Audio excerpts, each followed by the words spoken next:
ஒரு ஹிந்து கீதை தெரிஞ்சிருக்கானோ இல்லையோ, ஒரு முஸ்லிம் குரான் தெரிஞ்சிருக்கானோ இல்லையோ, ஒரு கிறிஸ்டியன் பைபிள் தெரிஞ்சிருக்கானோ இல்லையோ, ஒவ்வொரு இந்திய குடிமகனும் இந்திய அடிப்படை சட்டம் தெரிஞ்சிருக்கணும்.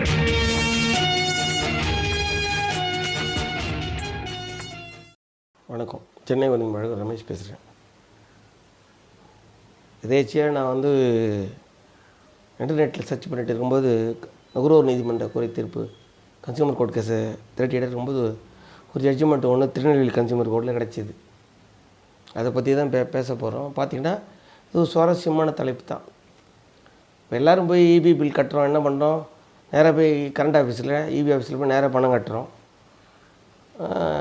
நிறைய பேர் முடியாதவங்க கிராமத்தில் இருக்கிறவங்க போய் போஸ்ட் ஆஃபீஸில் பணம் கட்டுறாங்க. போஸ்ட் ஆஃபீஸ்லேயும் பணம் கட்டலாம். அந்த மாதிரி ஒருத்தர் என்ன பண்ணுறாரு, போய் போஸ்ட் ஆஃபீஸில் பணம் கட்டுறாரு. அதுக்கப்புறமா அவருக்கு என்ன நடந்ததுன்னு பார்த்திங்கன்னா அதான் இந்த கேஸு. வாங்க வழக்கு விஷயத்துக்குள்ளே போகலாம். திருநெல்வேலி மாவட்ட நுகர்வோர் குறை தீராணி, அதாவது திருநெல்வேலி மாவட்ட நுகர்வோர் குறை Tirunelveli consumer court case number பார்த்திங்கன்னா CC number consumer complaint number 110/2019. தீர்ப்பு நாள் பார்த்திங்கன்னா 7/9/2023. வழக்கு போட்டவர் யாருன்னு பார்த்திங்கன்னா சங்கிலி போத்தத்தன் அப்படின்றவர் தான் போட்டுருக்கார். சங்கிலி போத்தத்தன் அப்படின்றவர் தான் வழக்கு போட்டுருக்கார். இவர் எங்கே இருக்காருன்னு பார்த்திங்கன்னா ராவணசமுத்திரம் வில்லேஜ் பஞ்சாயத்தை சேர்ந்தவர். இவர் அம்பாசமுத்திரம் தாலுக்கு திருநெல்வேலி மாவட்டத்தில் இருக்கிற சேர்ந்தவர். யாருக்கு எதிராக வழக்கு போடுறாருன்னு பார்த்திங்கன்னா ஆழ்வார்குறிச்சியோட இபியோட ஜூனியர் இன்ஜினியர் எதிர் முதல் பார்ட்டி. ரெண்டாவது பார்த்திங்கன்னா ஏடி அசிஸ்டன்ட் எக்ஸிக்யூட்டிவ் இன்ஜினியர் என்ன சொல்கிறது அம்பலவானபுரம் திருநெல்வேலி டிஸ்ட்ரிக்ட்டில் அவர் தான் அங்கே ஏடி. அவருக்கு எதிராக மூணாவது சப்போஸ் மாஸ்டர் டிவிஎல் பேட்டை போஸ்ட் ஆஃபீஸ் திருநெல்வேலி. இந்த 3 பேருக்கு எதிராக வழக்கு போடுறாரு. என்ன வழக்கு போடுறாருன்னு பார்த்தீங்கன்னா இவர் எஸ்டிடி பூத்து கிராமத்தில் எஸ்டிடி பூத்து நடத்திட்டு வர்றார். பார்த்திங்கன்னா 7/5/2018 அன்றைக்கி கரண்ட்டு பில்லை 317 ரூபா ஒரு கடைக்கு வருது. இவர் போய் என்ன பண்ணுறாரு, இந்த 3வது எதிர்மதாரர் இருக்கார் இல்லையா, அந்த போஸ்ட் ஆஃபீஸில் போய் டிவிஎல் பேட்டை போஸ்ட் ஆஃபீஸில் போய் பணம் தான் கட்டிடுறாரு, ரசீது வச்சுக்கிறாரு. ஆனால் என்ன ஆகுதுன்னா இவர் கட்டின பணம் இபியோட வெப்சைட்டில் போய் அப்டேட் ஆகலை. அதனால் என்ன பண்ணிடுறாங்க, இந்த முதல் எதிர்மதாரர் இருக்கார் இல்லையா ஆழ்வார்குறிச்சியில் இருக்கக்கூடிய இபி ஜெய், இவர் என்ன பண்ணிடுறாரு, இவருக்கு எஸ்டிடி பூத்துக்கு இருக்கிற அந்த கரண்ட்டை நீ பில்லு கட்டலை அப்படின்னு சொல்லி கரண்ட்டை கட் பண்ணிடுறாரு. இப்போ அவர் அதை எதிர்த்து தான் இவர் கேஸ் போடுறாரு. இப்போ கேஸ் போடும்போது என்ன சொல்கிறாரு அப்படின்னா, நான் போஸ்ட் ஆஃபீஸ் மூலிமா இந்த பணத்தை கட்டிட்டேன், எனக்கு அந்த பணம் கட்டத்தை ஏற்றுக்கிட்டு ரசீது கொடுத்துருவாங்க போஸ்ட் ஆஃபீஸில், அது டாக்குமெண்ட்டாக போட்டிருக்காரு. அது இல்லாமல் வேறு என்ன சொல்கிறார் அப்படின்னு பார்த்தீங்கன்னா சீஃப் கண்ட்ரோலர் என்ன சொல்கிறது, ஒரு நிமிஷம் ஆனால் அது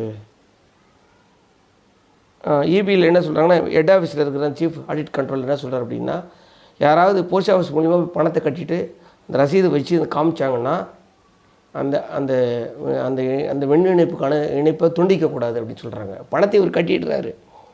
அதை ஒத்துக்கிட்டு தான் பணம் கட்டியாச்சுன்னு தான் போஸ்ட் ஆஃபீஸில் பில் ரசீது கொடுக்குறாங்க.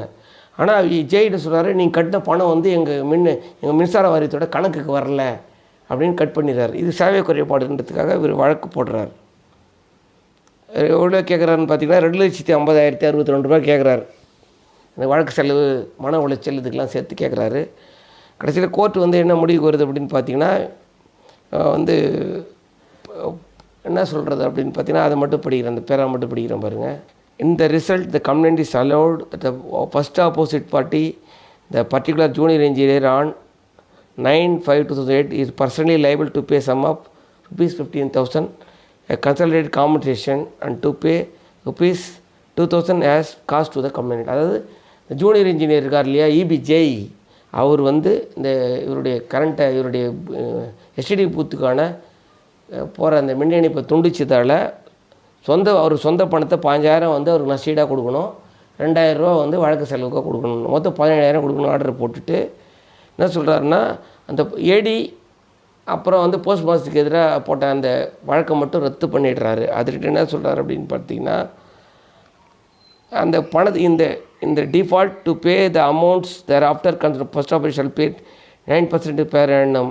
என்னது, இந்த ஆர்டர் கட்சியிலேருந்து 1 மாதத்துக்குள்ளே இந்த பணத்தை வந்து ஜேஇ கொடுத்துடணும். அப்படி கொடுக்கல அப்படின்னா வருஷத்துக்கு 9% வட்டியோடு சேர்த்து பணம் கொடுக்கணும். இந்த பணத்தை சப்போஸ் ஜேஇ தரல அப்படின்னா எஸ்சி, அந்த திருநெல்வேலி மாவட்டத்தோட மேற்பார்வை மின் பொறியாளர் அவரையும் பார்ட்டியை சேர்த்து ஜேஇக்கும் எஸ்சிக்கும் எதிராக வந்து நீங்கள் வந்து நிறைவேற்று மனுதல் போட்டு இந்த வழக்கை நீங்கள் மேல் நடவடிக்கை எடுக்கலாம். அப்படின்னா இபி என்னன்னு பார்த்தீங்கன்னா, நிறைவேற்று மனுன்னா என்னென்னு பார்த்தீங்கன்னா, ஒரு கோர்ட்டு வந்து ஒரு தீர்ப்பு கொடுத்துருது. அந்த தீர்ப்பை வந்து நிறைவேற்றலை அப்படின்னு பார்த்தீங்கன்னா, அந்த கன்சர்ன் மின்சார வாரியத்தோட அந்த ஜேஇ அவருக்கு மேலே இருக்கிற மேற்பேர மின் பொறியாளருக்கு எதிராக நீங்கள் அந்த வழக்கை தாக்கல் செஞ்சீங்கன்னா, அந்த பணத்தை கட்டிட்டு கோர்ட்டு சொன்ன மாதிரி உத்தரவுகளை பின்பற்றலைன்னா அவங்க 2 பேரையும் சிறைக்கு அனுப்ப முடியும், லட்சக்கணக்கில் அபராதம் வசூலிக்க முடியும். அந்த உத்தரவை அற்புதமான உத்தரவு கொடுத்துருக்காங்க. இந்த தீர்ப்பை வந்து நாங்கள் டிஸ்கிரிப்ஷன் பாக்ஸில் கொடுக்குறோம், நீங்கள் பிரிண்ட் அவுட் எடுத்துக்க. நிறைய பேர் ஊரில் கூட போஸ்ட் ஆஃபீஸில் பணத்தை கட்டிட்டு நிறைய விஷயம் கூட பேப்பர் கூட பார்க்குறேன், பணம் கட்டிட்டு இருப்பாங்க.